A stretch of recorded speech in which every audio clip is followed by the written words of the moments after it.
రుణమాఫీని వెంటనే షరతులు లేకుండా 2 లక్షల రుణమాఫీని వెంటనే జై జవాన్ జై కిసాన్ జై జవాన్ జై కిసాన్ జై జవాన్ జై కిసాన్ రైతు లేనిదే రాజ్యం లేదు రైతు లేనిదే రాజ్యం లేదు రైతు లేనిదే రాజ్యం లేదు రైతుల ఐక్యత వర్ధిల్లాలి జై జవాన్ జై కిసాన్ జై జవాన్ జై కిసాన్ అందరూ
దయచేసి రండి అందరూ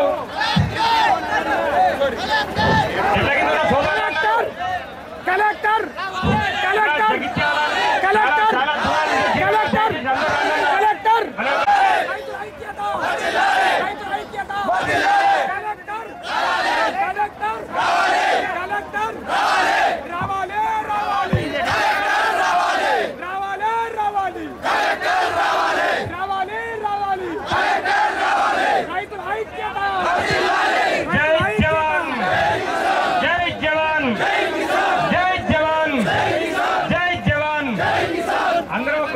ప్రశాంతంగా ఉన్నాం అన్న. చెట్ల కొంగుల రైతులందరూ దయచేసి రండన్న. ఈ పక్క నిన్నగాక మొన్న 2వ తారీఖు నాడు స్వర్గీయ లాల్ బహదూర్ శాస్త్రి గారు మన భారతదేశ రైతాంగానికి మనకు మన యొక్క పోలీస్ మిత్రులకు ఇచ్చినటువంటి నినాదం జై జవాన్ జై కిసాన్ జై కిసాన్ జై జవాన్ జై కిసాన్. ఇంత ప్రశాంతంగా చేస్తున్నటువంటి ఒక మన ధర్నకు పోలీసు సహాయకారం అందిస్తున్నందుకు వారందరికీ పేరు పేరున వారి యొక్క బృందానికి అందరికీ ధన్యవాదాలు చెప్తూ మనం ఎటువంటి అవాంఛనీయ సంఘటనలు చేయము. కానీ మా యొక్క ప్రధానమైనటువంటి డిమాండ్లను మనం నీరు కానిపోకుండా చూసుకుందాం.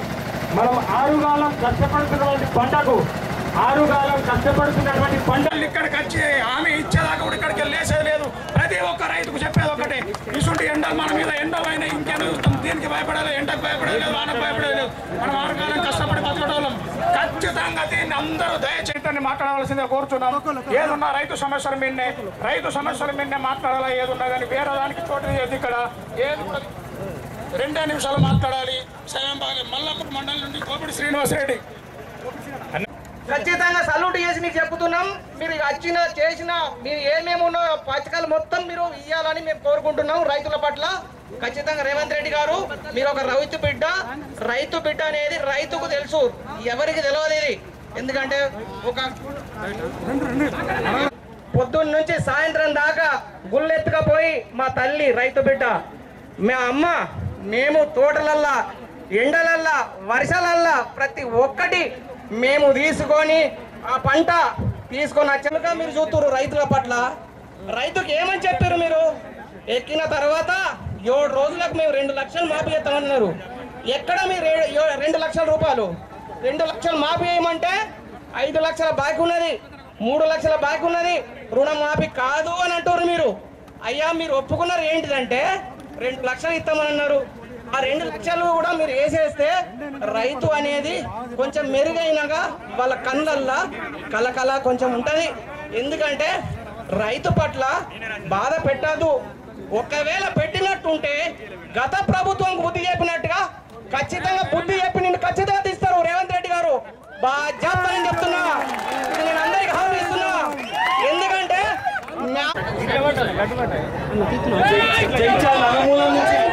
ప్రతి కుటుంబం నుంచి ప్రతి గ్రామం నుంచి వచ్చిన రైతు సోదరులందరికీ పేరు పేరున ప్రతి ఒక్కరికి నా పాదాభివందనాలు. అలాగే ఇంత పెద్ద ఎత్తున అంటే మనం గతంలో అయినా ఎప్పుడైనా మనం తెలంగాణ రాష్ట్రానికే మనం ఆదర్శ కలిగించడం రైతాంగం జయించిన రైతాంగం అంటే ఏందో ఇలా ఆ గత ప్రభుత్వం చూపించడం, ఇప్పుడు ఈ ప్రభుత్వం కూడా చూపిస్తున్నాం. వాళ్ళు చెప్పిన హామీలను నిలబెట్టుకోమంటున్నాం. మనమేం కొత్త కోరికలు కోరతలేము, మనమేం వేరేం అడుగుతలేం. వాళ్ళు ఏమన్నారు, 1,00,000 రూపాయల రుణమాఫీ ఇప్పుడు మీరు ఇంకో 1,00,000 తెచ్చుకొని 2 లక్షల రుణమాఫీ మా ప్రభుత్వం వచ్చినాక మాఫీ చేస్తామన్నారు. అట్లాగే రైతు బంధు 5,000 ఉంటే 8,500 తీసుకొచ్చుకొని మాఫీ ఇస్తామని అన్నారు. మరి మీరు అన్న హామీలే కదా. మీరు ఇప్పుడు దొడ్డు ధాన్యానికి అప్పుడు ఉంటే కదా ధర, ఇప్పుడైతే బ్యాంకులో బోనస్ ఇస్తామన్నారు. ఇప్పుడు ఏమంటారు, ఒక సన్న ధాన్యానికి బోనస్ ఇస్తా అంటారు. అయ్యా సన్న ధాన్యానికి బయట మార్కెట్లోనే ఇక్కడ ఎక్కువ రేటు ఉంది, 300 మీద ఉంది. మరి మీరు ఇచ్చేదేందయ్యా? నాకు అర్థమైతలేదు, మాకు అర్థమైతలే మా రైతులకు. మీరేం లేదు దాదేశ్ ప్రయత్నం చూస్తారు కానీ మీ మెడలు మంచిదందుకు మేము ఇక్కడ జయించాల జిల్లా నుంచే చాలా అవుతుంది. ఏదైనా ఏ ఉద్యమమైనా గతంలో అయినా ఇప్పుడైనా ఖబర్దార్. ఇక్కడ సీఎం గారు ఇక్కడికి ఇలా కొంత మంత్రులు కూడా వచ్చారు ఇక్కడికి. మీ మంత్రులను కూడా మేము ఒకటే కోరుతున్నాం, అయ్యా మీరు ఇక్కడికి వెళ్ళి మా జిల్లా నుంచి దాటిపోయే లోపు మాకు ఒక స్పష్టమైన హామీ ఇవ్వాలా. మీరు చెప్పిన హామీలే అది నిలబెట్టుకోమంటున్నాం. దయచేసి మేము ఒకటే కోరుతున్నాం, మేమేమో రాజకీయాలు చేయడానికి రాలేదు ఇక్కడికి. మేము కేవలం మా కడుపు మంట మండి ఇక్కడికి వచ్చినాం. మీరు ఇప్పుడు 40-45% రుణమాఫీ చేసారు, ఇంకా 55-60% దాకా రుణమాఫీ చేసేది ఉంది. మరి మీరు ఏ రకంగా ఒక్కొక్క మంత్రి ఒక్కొక్క రకంగా మాట్లాడుతున్నారు. మీరు దాటిపోకుండా పోతున్నారు. మీరు ఇట్లా మాఫీ చేస్తా అంటే అందరికీ వేయాల్సింది కదా. ఇదేంది? మేము ఇలా రోడ్ ఎక్కినామంటే 9 నెలలు చూసినాం. డిసెంబర్ 9 అన్నది 9 నెలలు అయిపోయింది. 9 నెలల నుంచి చూసే కదా ఇప్పుడు మేము చెప్తున్నాం. మీరు ఇచ్చిన హామీ నిలబెట్టుకోకనే కదా మేము ఇక్కడ రోడ్ ఎక్కింది. అట్లాగే రైతు బంధు అంటది. మీరు ఇప్పుడు ఆనాకాలం పంట మొత్తం బాగా ఇప్పుడు వేసాను పంట కలిసి ఆనాకాలం అంటే పెట్టుబడి సాయం అనేది పంట వండినాక ఇస్తారా, పంట వండక ముందు ఇస్తారా? అయ్యా మీరు రైతులే కదా, మీరు రైతు ప్రభుత్వం రైతుల రాజ్యం అంటే కదా. ఏమైంది? మీరు కేవలం మాటల మధ్య ఉంటారు. మేము కోరుతున్నాం, మీరు ఖచ్చితంగా మీరు ఇచ్చిన హామీలు నిలబెట్టుకోవాలని జై జవాన్. నెరవేర్చినాడు కాబట్టి అందుకే ఇంత పెద్ద ఎత్తున రైతాంగం ఈ రోజు రోడ్డెక్కడం జరిగింది. దీనికి ఏమి కూడా నెరవేర్చలేడు. ఇప్పటికీ రుణమాఫీ అన్నాడు, రైతు భరోసా అన్నాడు, దొడ్డు గంటలకు బోనస్ అన్నాడు, ఇప్పటికి ఏవి కూడా నెరవేర్చింది లేదు. ఇక్కడనే కూతపెట్టు దూరం కోట్లలో ఇప్పుడు మినిస్టర్లు వచ్చాడు, 3-4 పేర్లు వెళ్ళలేదు. కానీ దయచేసి మీరు ఏడున్నారయ్యా ఒక పరిమితికి వచ్చి రైతుల కోసం ఒకసారి చూడండి. ఎంత కష్టపడుతున్నారు, ఏం చేస్తారు. ఇప్పుడు మాకు కోతలు ఉన్నాయి, ఎన్నో పనులు ఉన్నాయి. పనులను నుంచి పెట్టుకుని ఎంతెంత కొడుతుంది, మాకేం అవసరం ఇవ్వండి. అలావని హామీలు ఇవ్వడం ఎందుకు, ఇక రైతుల్ని నెట్టిట్లో ముంచడం ఎందుకు? ఇది తప్పు. ముఖ్యమంత్రి గారు మీరు ఏడున్నా దయచేసి అర్థం చేసుకొని ఏంటంటే మా డిమాండ్స్ అన్ని నెరవేర్చాలని కోరుకుంటూ జై జవాన్. జైత్యాల రైతాంగం అందరూ కలెక్టరేట్ కు తరలిరావడం జరిగింది. రాష్ట్ర ప్రభుత్వం ముఖ్యమంత్రి రేవంత్ రెడ్డి గారు ఇకనైనా కన్ను తెరిచి ఖచ్చితంగా రైతులందరికీ ఇచ్చిన 2 లక్షల రుణాన్ని వెంటనే మాఫీ చేయాలని, అదేవిధంగా రైతు భరోసా 15,000 రూపాయల సంవత్సరానికి వెంటనే ఇవ్వాలని డిమాండ్ చేసి, అదేవిధంగా అన్ని ధాన్యానికి 500 రూపాయల బోనస్ ను వెంటనే, అదేవిధంగా రైతులకు ఇచ్చిన అనేక హామీలన్నింటినీ నెరవేర్చాలని జిల్లా రైతాంగం రాష్ట్ర ప్రభుత్వాన్ని డిమాండ్ చేస్తుంది. లేని పక్షంలో మండలాల వారీగా మేమందరం రైతులతో కలిసి పెద్ద ఎత్తున ఉద్యమం చేస్తామని తెలియజేస్తా ఉన్నాం.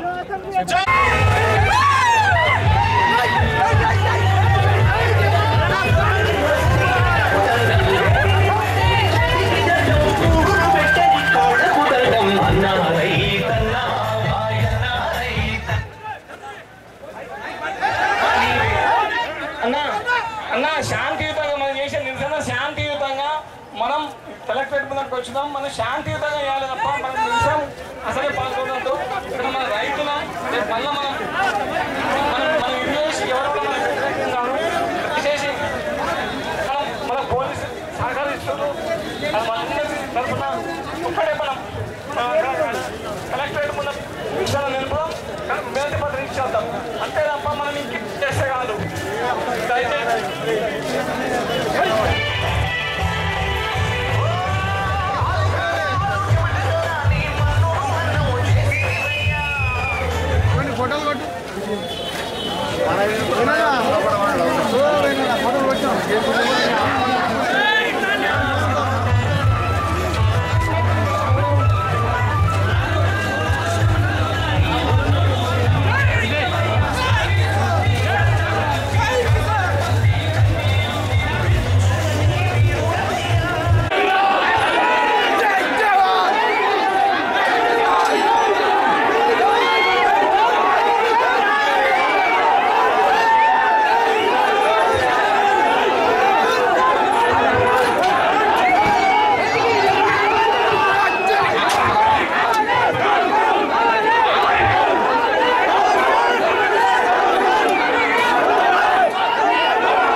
ఐక్యత